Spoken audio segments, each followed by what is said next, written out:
Hi friends, இன்றைக்கி lemon பற்றி பார்க்கலாம். லெமனில் நிறைய விஷயம் இருக்குது. எனக்கு தெரிஞ்சது லெமன் ரைஸ் பண்ணுறது தான். அப்புறம் எப்போயாவது ஜூஸ் பண்ணுவோம். முன்னாடிலாம் வீட்டில் யாராவது விருந்தாளி வந்துட்டாங்க அப்படின்னா குடுகுடுன்னு ஓடி போய் பின்னாடி கண்டிப்பாக எல்லார் வீடுகள்லேயும் எலுமிச்சை மரம் இருக்கும்.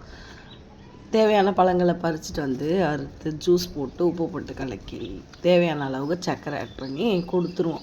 இன்ஸ்டன்ட் ஜூஸ் மிக்ஸும் அதுதான் நமக்கு வீட்டில் வந்தால் ரெடிமேட் எப்போயும் ஜூஸ் அதுதான். ஆனால் இப்போல்லாம் அப்படியா? யார் யார் வீட்டில் இன்னும் லெமன் ஜூஸ் யூஸ் பண்ணுறீங்கன்னு எனக்கு கமெண்ட் பண்ணுங்கள்.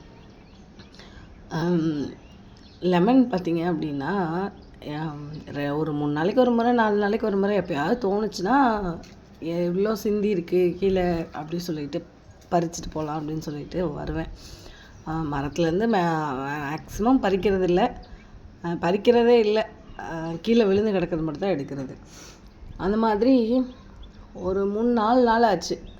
லெமன் இப்போ சீசன் இல்லை, அதிகமாக லெமன் பழம் வைக்கலை அப்படிங்கிறதுனால ரொம்ப நாள் ஆச்சு, வரவே இல்லை. இடையில ஒரு 3 நாளைக்கு முன்னாடி போய் பார்த்தா நிறைய பழம் இருந்தது. என்னடா பழமே இல்லை, காயே பிடிக்கல, பிஞ்சே இல்லைன்னு நினச்சிட்டு இருந்தவன் இவ்வளோ இருக்கே அப்படின்னு சொல்லிட்டு எடுத்துகிட்டு போயிட்டேன்.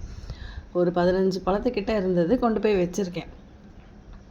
அப்புறம் ஒரு 3-4 நாள் ஆச்சு. பசங்களாம் லீவில் இருக்காங்களா, கொஞ்சம் லேசி டே தானே, சமைக்கிறது கொஞ்சம் மெதுவாக செஞ்சுக்குவோம், சரி அப்படியே சுற்றி பார்த்துட்டு வரலாம் அப்படிங்கிற மாதிரி வந்தால் அவ்வளோ பழங்கள். நான் ஒரு தட்டு ஃபுல்லாக கீழே கிடந்தது எல்லாத்தையும் பறக்கி எடுத்துட்டேன். நான் லாஸ்ட்டில் உங்களுக்கு அதை வந்து ஆட் பண்ணுறேன்.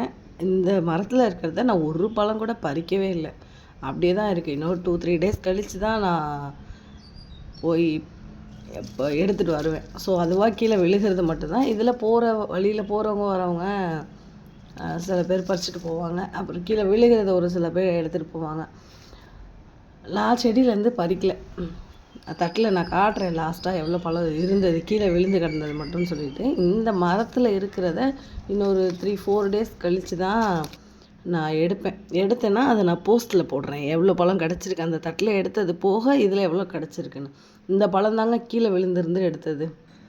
லெமன் வேறு என்னெல்லாம் பண்ணுதுன்னு பார்த்துடலாமா? அதுக்குன்னு சில குணாதிசயங்கள் சொல்கிறாங்க.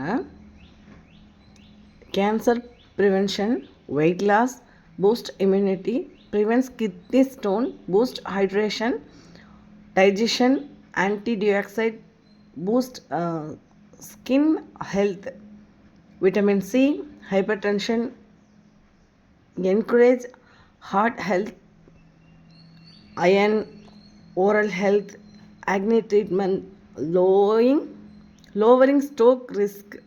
Lemon could prevent kidney stone. இந்த மாதிரி விஷயங்களுக்கெல்லாம் எப்படிலாம் யூஸ் பண்ணலாம், இல்லை நீங்கள் இதை தவிர வேறு எப்படிலாம் யூஸ் பண்ணுவீங்க? சோப் மேக்கிங் பண்ணுறவங்களுக்கு தெரிஞ்சிருக்கும், இல்லை ஹெர்பலாக டிஷ்வாஷ், இல்லை லைக் என்ன சொல்கிறது, கிளாத் வாஷ், துணி துவைக்கிறதுக்கு, பாத்திரம் விளக்கிறதுக்கெல்லாம் கெமிக்கல் ஃப்ரீயாக நம்ம ஏதாவது ரெடி பண்ணுறோம் அப்படின்னா அவங்களுக்கு தெரிஞ்சிருக்கும் என்சைம் பண்ணுறது.